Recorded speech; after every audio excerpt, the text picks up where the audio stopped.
Are you rethinking your purpose in life? Being centered in a strong spiritual connection is more important now than ever. Hi, I'm Bryn Blankinship, hypnotherapist, international instructor, and author. Each episode, along with Dr. Pat, I'll share my experiences with guiding spiritual regression clients into the afterlife and the soul lessons gained, prompting you to explore your own soul's journey and empowering you by shifting your perception of yourself and your place in this world. I want you to know that you're here by design, not by accident. You are not alone. You are loved. You are here on purpose, for a purpose. When you stand in your truth and fulfill your purpose, you support others in fulfilling theirs. If this intrigues you, stay tuned in as we explore. Hey, everybody. So today we're going to talk about why do souls choose challenging lifetimes and lessons from Earth's emotional classroom. Why do we have all these emotions? And what are we supposed to learn from that? We're going to be exploring why souls choose lifetimes, challenging lifetimes, revealing the spiritual lessons behind our toughest experiences, and then those opportunities for growth that are hidden in adversity. Because, there's a silver lining, there's a reason for it at a soul level, and how overcoming these tough experiences fosters transformation for the soul. It creates resilience and it keeps you and puts you in alignment with your highest purpose and your soul's purpose. So, if you think of Earth like grad school, it's a privilege to be part of the evolution of humanity by you being here. That's why we come, to be part of the evolution of humanity. And so, Earth being the emotional planet, often we get caught in the negative emotions, fear, shame, guilt, right? But we have positive emotions too, of joy, happiness, peace, love. Sometimes as humans, we tend to focus on the negatives. And we're learning to manage our emotions to be in touch with our highest self, our soul, at our highest level. So, are all lifetimes challenging? Well, if it wasn't for the challenges, what would be the point in coming, right? Why would you be here? Think of it like that. And then within a lifetime, you have moments of challenge, but some lifetimes are more difficult than others. And we know that. We know that when we choose them. So let's get into it. Let's talk about this. You've walked many paths before you came to Earth. You've walked many paths here on Earth through your various incarnations. And these challenges are opportunities that are brought to the soul through the soul's choice so that you can become a sovereign soul. So, what is a sovereign soul? A sovereign soul is a soul living in authenticity that is self-regulated, and where they have clarity. Maybe they once followed, but now they lead with clarity. There's balance. So where they may have been carried by others, now they're choosing balance instead, and they're also letting others stand on their own so that they're not carrying others. Speaking your truth. Learning to speak your truth from times where you once feared speaking truth. But now your voice is your key to freedom. Accepting responsibility for your life and trusting and relying on that inner authority. You don't need someone to tell you right from wrong. You know, and you know it from an internal place. You also don't need someone to tell you how to live your life. You know what you want, and you find a way to achieve that. So that is what these experiences are leading us to. In these lessons on Earth's classroom, we are working through themes as a soul. So we've had many incarnations working on different aspects of that experience. And it's not about punishment. It's not that. It's a chance to rebalance and a chance to liberate the soul from those restraints. limitless soul. So, being on this emotional planet teaches us resilience, compassion for others, towards others. And I just want to mention, too, something we've talked about before about Earth's energy. Earth is a mirroring planet. Earth is absorbing the energy here. So when we're giving off positive, Earth absorbs that. When we give off negative, Earth absorbs that. And we're working in partnership, mind, body, spirit, and with the planet and the energy that we bring in here. So when we come to Earth, advanced souls take on the challenge to be part of humanity, the shift in humanity, and they're here to support others as well. So you living your purpose is helping someone else live theirs. So think of it like this: even the villain teaches us something, right? Teaches us something about ourselves. And we wouldn't have learned that message, that lesson, had there not been someone, a soul, to take on that role. So each incarnation is a challenge, an opportunity for growth, and it's a chance to choose differently from our other incarnations. We can manage our emotions instead of reacting off of others, which puts us outside of ourselves. We can come to a place of love and compassion. We can come from our authentic self in a loving way instead of just feeling like we're constantly reacting off of other people and other experiences.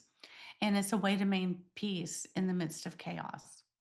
So, having faith in the divine design helps us to have faith in ourselves. All right. That is why we're here: trusting, learning, discerning. So, examples of lessons, like what are soul lessons? Like the weight of carrying responsibility.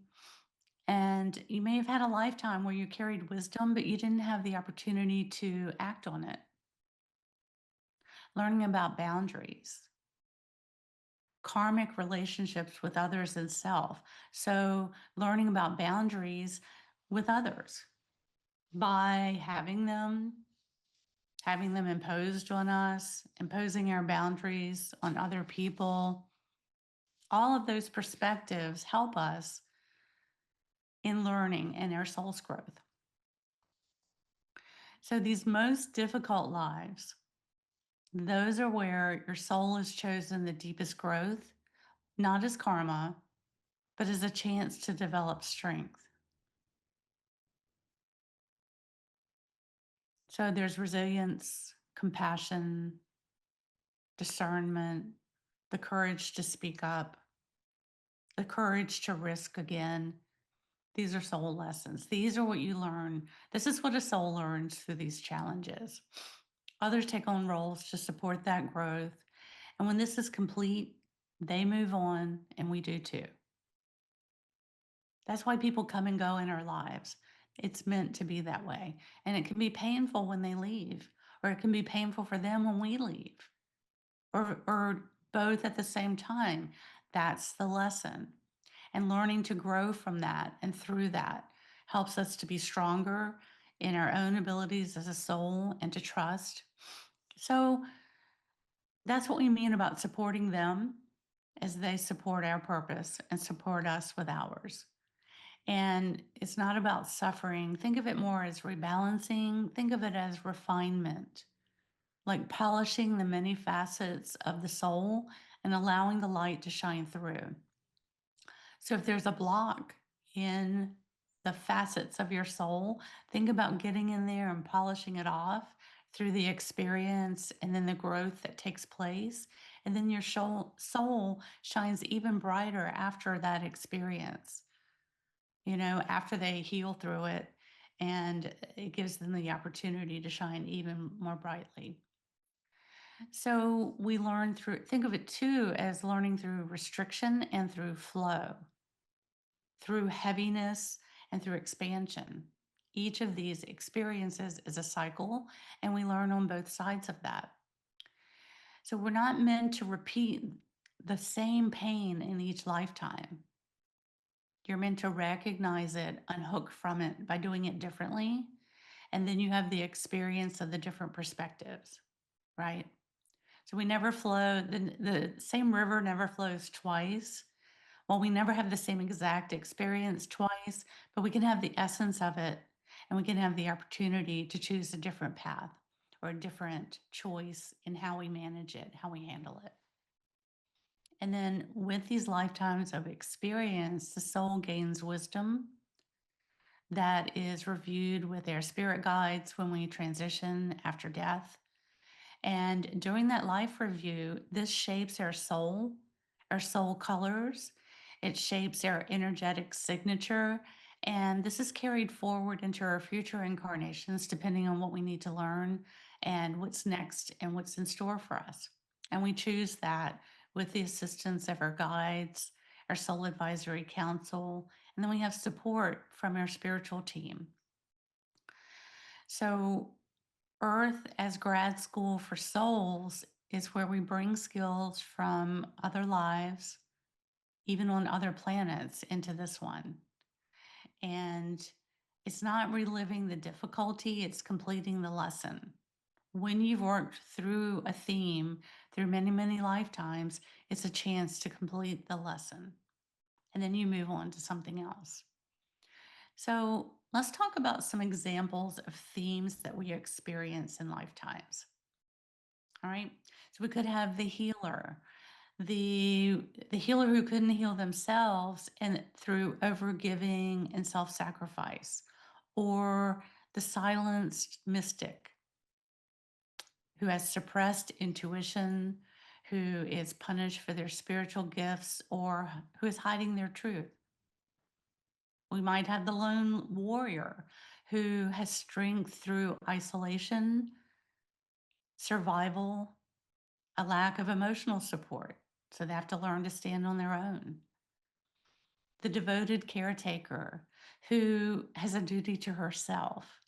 I say herself, it could be a male as well, but women are often caretakers. We incarnate as females for that reason to experience that. The devoted caretaker could have exhaustion from putting others first to their own great cost or to their detriment. Then you might have the exiled one, not belonging or misunderstood, and where their identity is questioned. And then they may question themselves. Or the burdened leader, responsibility with no other choice than to take on the weight of that responsibility. Pressure of people depending on that person, the burdened leader. The heartbroken lover, through loss, separation, love, and who couldn't be fulfilled because their heart was broken. You could have the wounded healer who is experiencing chronic or recurring pain, a lifetime of resilience. They're learning empathy. They're learning to be taken care of, to ask for help. They're learning about their body's limitations or their mental limitations. So there's learning in all of these examples. And we also have the grieving parent. So I thought we could focus on the grieving parent because their identity is being shaped through grief, through loss of a child, maybe a sense of guilt or a feeling of failure or what if. And they may have a profound emotional attachment to family, or those feelings of sudden or traumatic loss reshaping beliefs about safety, security, love. So, can you see the lessons that are hidden in these experiences? These are all designed for your soul's growth, to build strength through the experiences as your soul evolves with each experience and it shifts their soul signature. Old souls, as they're described, have been through all of these things, but you've been through a lot of experiences before you come to Earth. You've been through a lot, but this is a heavy energy, and it is a privilege to be part of the evolution of humanity. That alone is why souls come. But then we need experiences to keep us here. I mean, that's part of the experience. So, a grieving parent could have feelings of responsibility for things, even though it's not their fault. They just can't shake it. Their heart is grieving. There's a hole there, and nothing can really fill that hole, but they have to make their way through it, right? There are other kids, they have a partner, they are still here for a purpose. Sometimes part of that purpose is to get through their own healing and then to help others through their experience because this person has been through it themselves. And they may be emotionally closed off, vowing never to let this happen. I will never let this happen again. And then that can carry over into a future lifetime. So, some of the patterns from a life as a grieving parent that could create a karmic pattern that would carry over into a future life could create a fear of losing loved ones, overprotectiveness, anxiety, or being vulnerable, fear of being vulnerable. They could develop a really strong nurturing capacity having experienced this.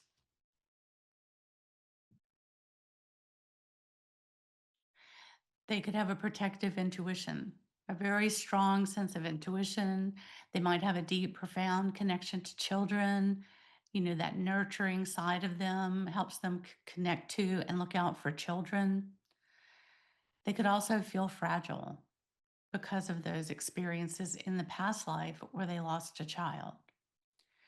So, part of the soul's purpose is, you know, to develop passion through all of these experiences and learning the difference between love and attachment,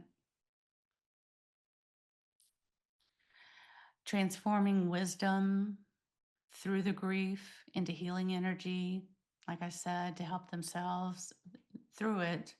And then they may have tools to help others with those experiences.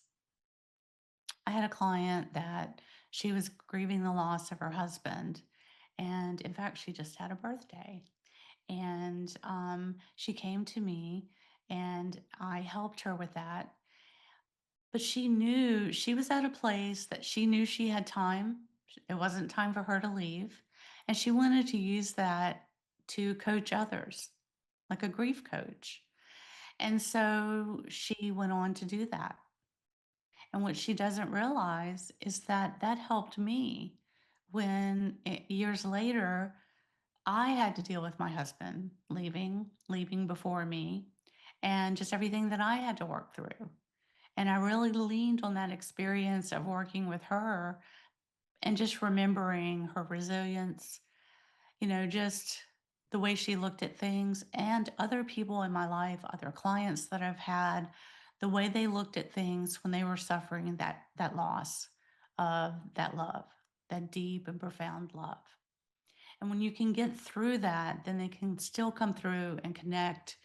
They can bring through their humor because you can hear it because the grief is not there. The same with children. The soul of the child continues on and can come back and connect with that parent, with that loved one.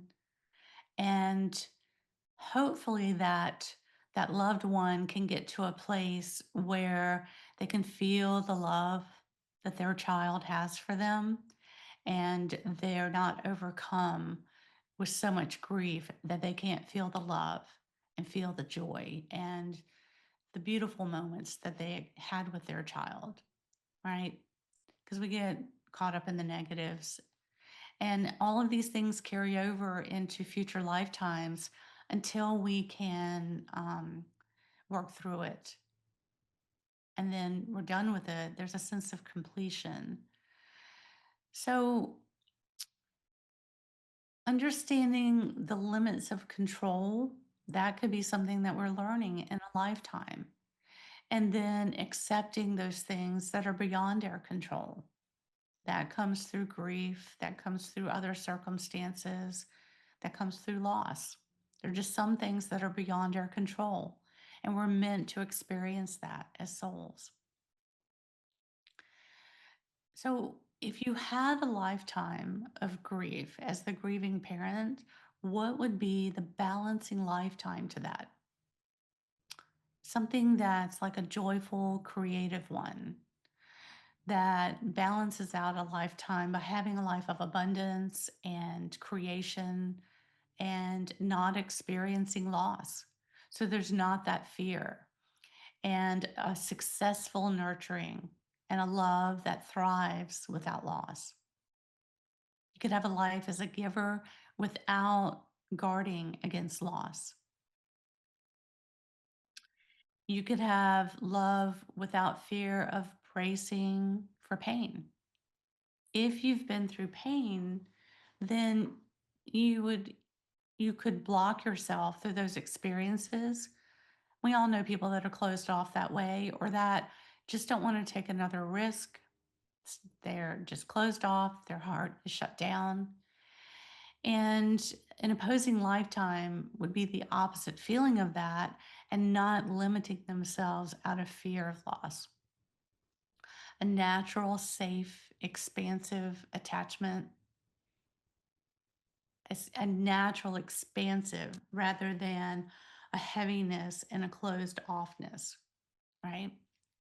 And then trusting in the cycle of life and the many cycles of life that are beginnings that bring transformation through transitions, and ending a soul embodied in joy rather than grief.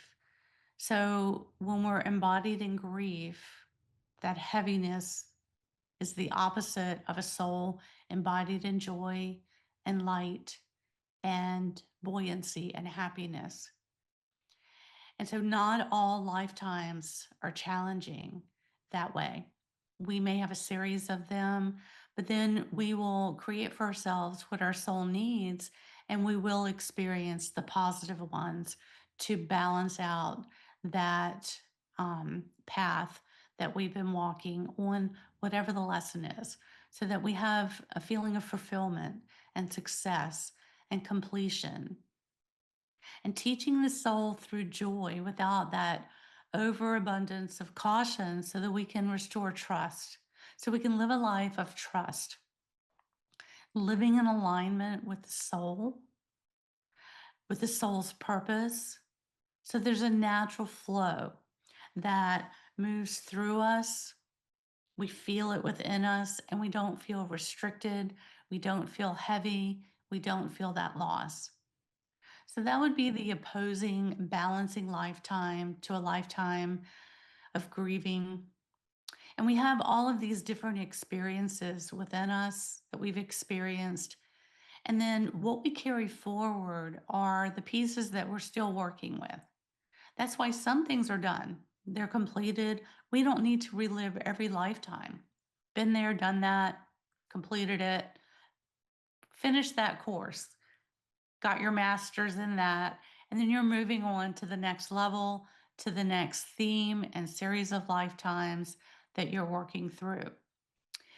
And so, as we're moving through the different archetypes, I want you to think about the healer who couldn't heal themselves, or the silenced mystic, the wounded healer, the silenced mystic, the lone warrior, the devoted caretaker, the exiled one, the burdened leader, the heartbroken lover,